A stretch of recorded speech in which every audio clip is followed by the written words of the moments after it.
Hun så sin datter blive skampulet på national tv.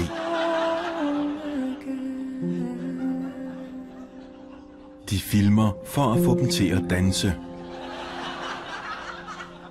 Han var med i Paradise Hotel. I dag er der ikke nogen, der ved, hvem han er.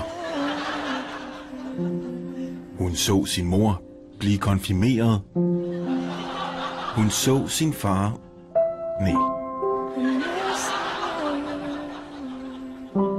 Han så sin familie udstille sig selv på tv. I dag må han slås for penge. Så mange traumatiserede liv, der kunne være undgået.